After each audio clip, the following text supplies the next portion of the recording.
conversation. So again, we're coming to a really fast end to our class. We've already covered all of the foundations pieces, and we're nearing the end of the succeeding piece, and covering one more time this important topic of leadership, but paying a little bit more specific attention to the various styles and models that you can adapt to engage in leadership behavior. So that'll be our last session out of this succeeding piece. And then the next couple of weeks, as we talked about also last week and reviewed the syllabi, that we all that have left is, finishing that group project, practicing your presentation, and then hopefully our celebration and graduation that our team is preparing for us in the next couple of weeks. So our goals for tonight in relation to leadership styles is just to think about and to be aware of the variety of styles and characteristics, and to think about the reality also that these various styles can be adopted to different situations, different community issues, different needs. These are not necessarily some that you might just be able to use consistently. Some of these styles will require you to think about, well, what approach can I use in this situation or in this other situation? Because you'll realize that, yes, leadership is important, but it's going to vary from situation to situation. And then the second point, to think about the strengths and weaknesses in other styles and characteristics and determine how a person can develop a cooperative working effort. Again, the importance of working with others, working collaboratively, and thinking about, especially when building a team and building a collaborative group, to think about what they bring to the table, what are their strengths, what are their contributions, and to maximize the impact of your group by focusing on those strengths as opposed to anything else. All right, Eves, do you want to talk about these, or you want me to just jump in? Yeah, I can talk about this. Okay. And then if there's anything that you'd like to add, that's great. So in like the literature of like leadership, there's actually like tons and tons and tons of models of just like how to conceptualize different types of leaders. So I feel that, or I should say that many of these actually are like in terms of like time, so there might be a little bit of like evolution, and I cannot say exactly which decade, but like I don't know, like for those of you that you probably have heard this before of like emotional intelligence. So I think that this was like maybe in the 90s. There was a lot of like talk about this like emotional intelligence, and a lot of books came out. And this idea of like just like being like self-aware, and also be able to try to understand others, and like be having like empathy, which is like the ability to putting yourselves in the shoes of like somebody else, and having the ability to listen, and having more like social skills, and just like again be able to self-regulate, or like kind of like control perhaps negative emotions, and always trying to like solve conflict, and build on those like interpersonal relationships. And then there was like a lot of conversation around being a servant leader. So this is like a person that is like dedicated towards like service, right?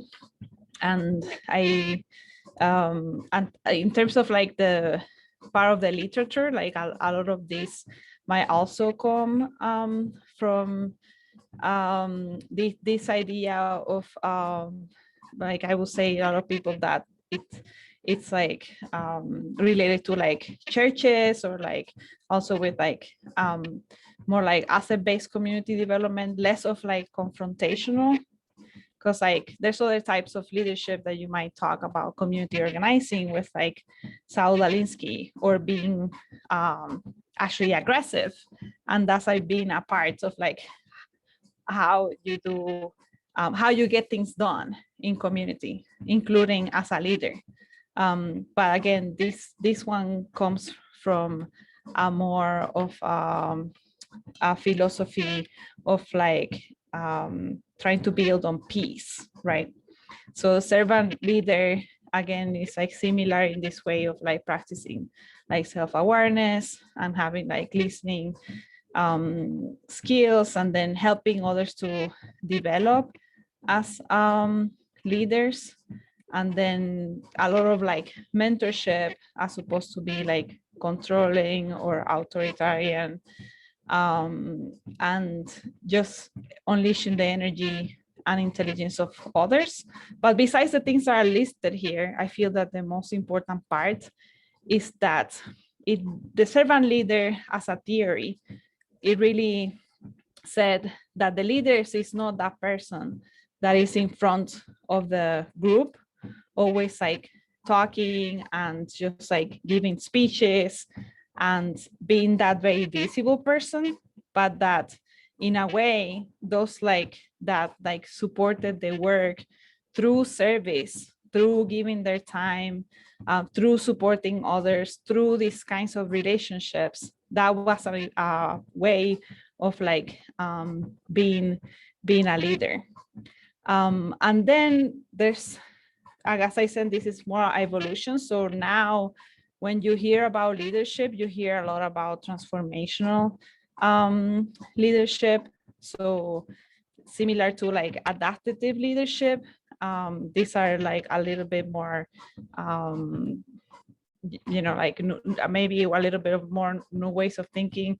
While the servant leader, you might say, well, it's like, doing things in community is, you can do things like give like, food to homeless individuals, and you can exercise your leadership in that way, but maybe you're not necessarily looking to transform the social conditions or the material conditions. So the transformational leader might be more about this idea of like social change, and just kind of like identify what are like those points. So it might be more about thinking about policy and institutions in the definition of not thinking about institutions as like an organization, but we might say, institutions are a set of morals, assets of culture, assets of like ways of thinking, that obviously might be very much tied to time and space, because people do change that, and because people different geographies think completely different. So there's definitely that particular element. But the point being is that a transformational leader might be thinking about a vision into the future, and how the, again, social material conditions can change, and how can we inspire others to embrace that particular change. So Jesus, I don't know if you wanted to add to any of that. Yeah, I think the only thing I would add is like to think about how you might use any one of these models for various circumstances. So for example, emotional intelligence grew out of a need to develop stronger relationships with employees, with staff, with community stakeholders. And so part of that is just, developing some of those social graces, empathy, in order to relate, to connect, and build stronger social relationships and connections with the people that matter, particularly when you're a leader or a manager within an organization, is the importance of being able to connect, to relate, and to provide support, mentorship, and professional development to your team. So that's where that sort of need for emotional intelligence kind of kicks in. The servant leader piece, I think, is super crucial to think about as an important trait or model to use, particularly in times of need, in times of disasters, and in terms of or times of difficult challenges facing a community or organization. Think about the pandemic and how important it was for us to see our community leaders, our elected officials out in the trenches, like working with community, being a part of the response and recovery effort. And so those kind of situations and needs in the community sort of call for leaders to be servant in that particular way.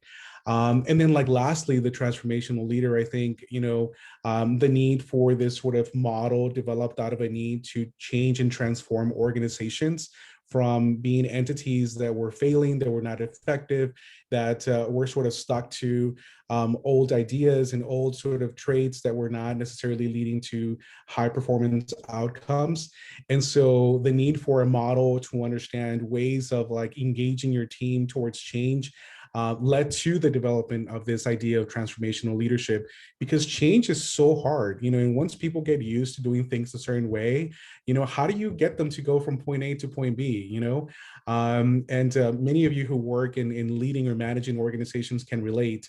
Anytime a new policy comes down the pipeline and you have to implement it, people are not normally receptive to the change. They want to know why and how it's going to affect them. So this is where transformational leadership comes in, of trying to be sort of that messenger, that person who explains what the new vision is, and being able to connect people to this new reality that is facing your organization or community.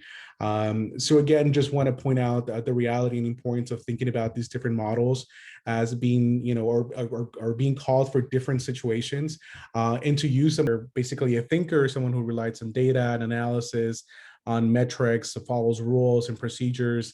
And then of course, there are some potential downsides to just maintaining this evaluator method, of perhaps being overcritical and analytical over situations and contexts, perhaps missing some of the details or nuances, indecisive, or thinking so one way as opposed to considering other possibilities as well. So some sort of negative aspects potentially to the evaluator model there. The driver, someone obviously who is sort of leading the conversation, challenging others, probing, asking questions. And some drawbacks here too are things that might be around things of being demanding or maybe potentially dismissive of ideas, and possibilities outside of perhaps what is driving your motivation to get through that particular work or partnership.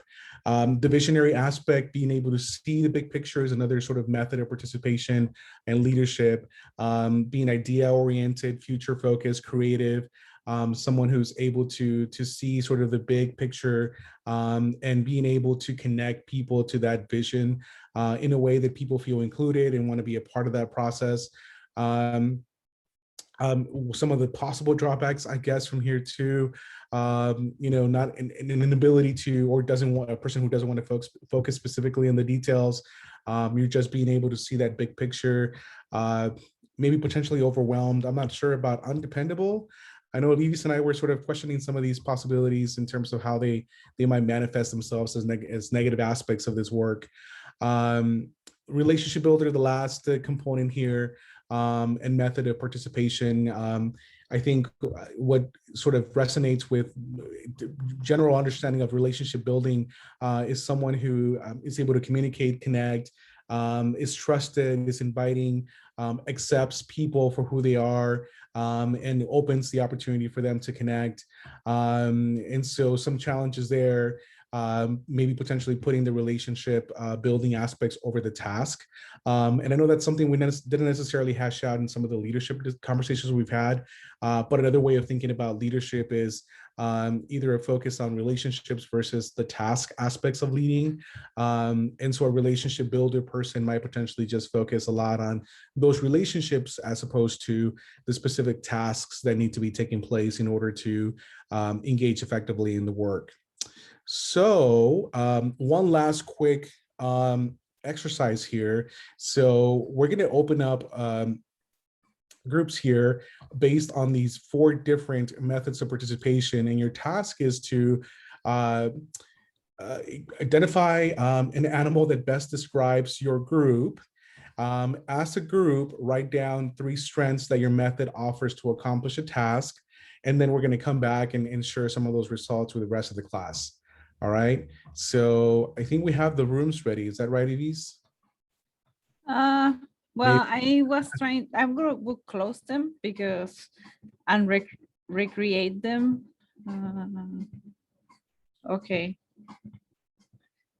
No, I have to recreate them because I put like let participants choose rooms, but I didn't see that that was, can you guys like choose the room? Do you see? Because the Go, idea is for go, you guys to choose one of these four. yeah. and So the go- idea is like to go back to the other one. So they can see it. So which one to choose. So you're just going to choose the one that you feel that, you know, it mostly represents you in your strengths and also weaknesses. And then you're going to discuss again, what is that? What are some of the strengths and what are the weaknesses for people that are similar to you? And then you choose an animal that it will represent you. So that is the task.